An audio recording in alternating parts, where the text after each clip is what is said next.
and welcome to For The Drive, and on this episode of Friends of For The Drive I am taking a look at this rather nice looking AMG Mercedes.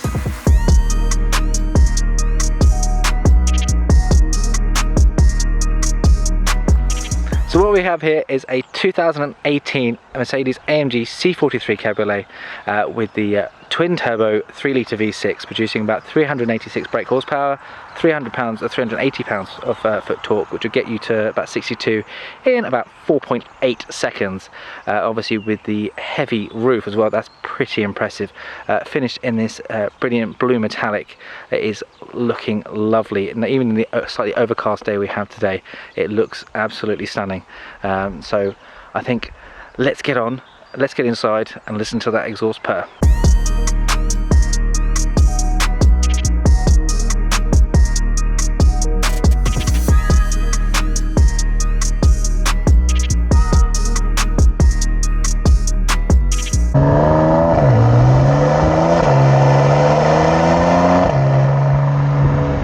So I am now joining the owner. Steve, thank you very much for coming out and doing this with me today. Pleasure. We've met a long time ago. Simply Jag. Yes, Jaguar. So my first question always is, what made you buy this? And you've had quite an interesting, you've swapped between Jaguar and Mercedes more than once. Yes. So we did have we jumped back into Jaguar. We'd gone for an F-Type SVR, which unfortunately did have problems. So in stepping back to that, we went back to something that we'd had previously that didn't have problems. so I did have a C63. Primarily this is actually for my wife. It's mostly her that drives it. The 43 is a surprisingly rapid car, and she likes four-wheel drive. Yeah, she had a GLA 45. Yeah, GLA 45, which she loved, and even cried when we got rid of it. That's how much she loved it. But I think she actually prefers this. We both like, as much as I originally said I'd never get a convertible car, I don't want to be without one now. No? Well, the C63 was a Cabriolet, wasn't it? It was the convertible as well, yeah. So it's just, as much as we think we have awful weather, we have a very high per capita ownership of convertibles, so we're obviously a country of optimists, contrary to popular belief. Optimism or delusional, I don't know which is which. And we've been out when it's been stupidly cold, but with everything switched on, and with the air scarf that you get with Mercedes, yeah, which is a very nice feature, I must admit. It really does work. I have a combination of a pleasure and a curse in a wife that is a petrol head as well. So it's a pleasure because I can talk cars all the time. Yes. But it's a curse because it costs more. Yes. So primarily we've got this, and I've ordered a Lotus Emira. Gone for that for a pure driving experience.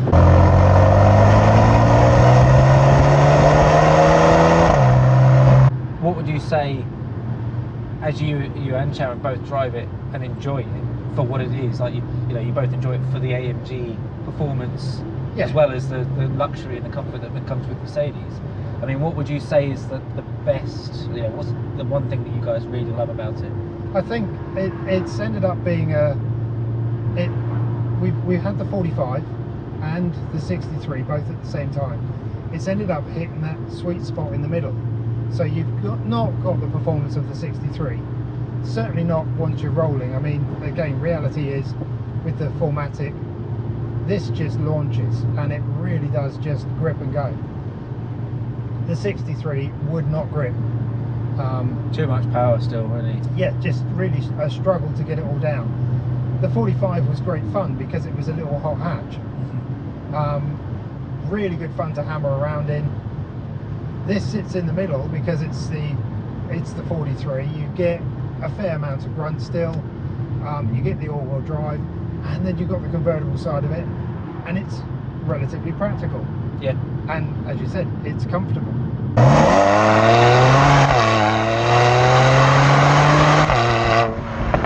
As you say, it's a great paraphrasing, a great all-rounder. Yeah. Does so many things, ticks so many boxes, which is really handy. What would you say is the biggest negative that you guys would go, okay, if only that wasn't like that, Yeah. or if you were going to buy a next car, it have to have this because this doesn't have it, or except something like that? I mean, so this particular one, because we didn't buy it brand new, it's probably not quite the spec. The hard part was finding one that was the right colour. And when you've got a wife that wants a blue car, and it's got to be a nice blue car, and it's got to be the right blue, Yeah. and this one comes up for sale, and it's very close on the spec. Yeah, that's about it. I mean, the economy is okay for what is a relatively highly stressed engine, or highly tuned engine for the state that it's at. Yeah. Long, reasonable journey. Comfortably look to get over 30 to the gallon. We've been up to towards the 35s without pottering. Yeah. A good pace. Yes. Yeah. Now, strangely, believe it or not, you can knock about 3 or 4 mpg off with the roof down. What I mean, what kind of spec would you have physically like? What was something that you go, if I was building this, I would have added that? I would probably have upgraded the speaker system. Probably gone for the Burmeister. Right. Yeah. Gone for the all electric seats instead of the, I think these are like 8 or 10 way seats. Probably gone a bit further than that. Yeah. That's about it, to be honest. Okay, that's not bad, to be fair. So, like I say, everything else I was more than happy with. Yeah.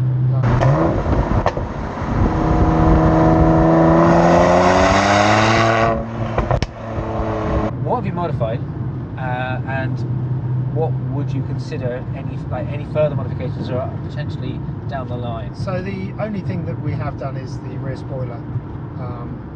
That's changed to a carbon fibre rear spoiler, slightly bigger. I doubt whether it actually physically does much. Was the original body colour? Yeah, body colour. Yep. And so yeah, that's the major part. Anything else wise, I'll be honest, it would end up being driven by Sharon. We'll go with what she would want aesthetically with it. Yes. But there's not a lot. You can get the carbon rear diffuser for it. You can get a carbon front splitter as well. That's a possible. Would the front splitter potentially make ground clearance an issue? You can get, so what's there at the moment, you can actually just replace what's there. Oh, okay. Oh, you're not adding extra? Yeah. Okay, that's not too bad then.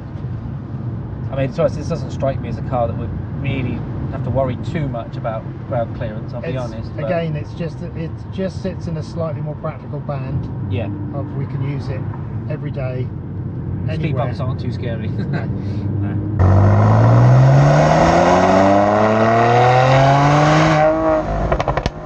We know that obviously you have an impending Emira. Yes. For example, if they said, right, okay, you've had your fun with this, Sharon's kind of like, well, I'm kind of looking for something else. What would you think that, what would you personally look for, and what do you think Sharon would like? I mean, the problem is that we know that, so the Emira is going to sit with the proper driving experience, performance side of it. Yeah. It's potentially not even going to be as quick off the line as this. No, but it'll out-corner it. But it will definitely like out-corner it. I mean, it'll out-corner a lot of cars, that Emira. That's. It will be for the driver, as they would call it, but for the drive as well. Yeah. But I'm struggling to come up with anything else other than this if we want to keep something that's a convertible. So I mean, would it be a thing? I mean, obviously it's not. No idea it was practical, but in terms of would it be a thing if you ever look at another two-seater? And that's the hard part. I mean, if we did that, at some point we're likely to be grandparents. True. This becomes a suitable car to put grandkids in. Yeah, that's very true. You mean you wouldn't get an SUV like everyone else does? We have talked about things like that. We did have. I mean, the GLA is a pseudo SUV.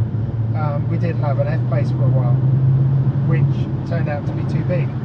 The F-Pace is a particularly large car. It's a very nice car. I do like the F-Pace, but it is quite big.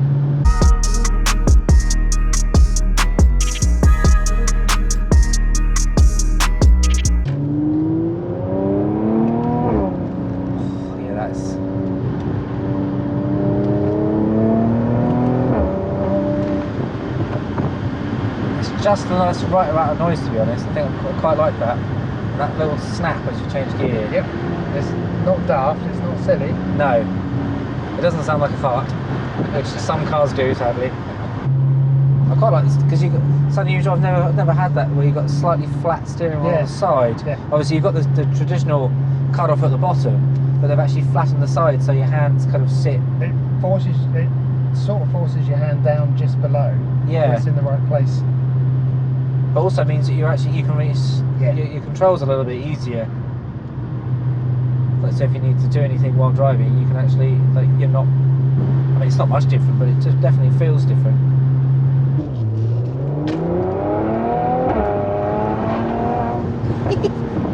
Oh, yeah, the gear changes are really good. Like, that's really nice. Proper snap. But for what is not a dual clutch, it's actually quite quick. Yes. You know, it's a nice sunny day today, roof down, listening to the noise. These are the days. I mean, we're mid-September. Yes, it's technically autumn. Yeah, and it's not cold. It's actually quite nice. And probably tells me somewhere where the temperature is. 19 degrees. You know, which I say in the sunshine, it is lovely and warm. And as you say, like, you know, this country does actually have better weather than I think we give it credit for.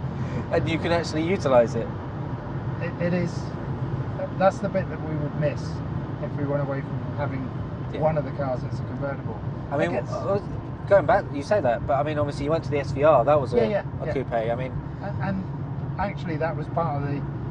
It wasn't the problem with the car, but when we said, well, we're not going to keep this as a car. We're going to hand it back. Right. What are we going to go to? We're going to go to a convertible again. Yeah. Because we did that. Yeah.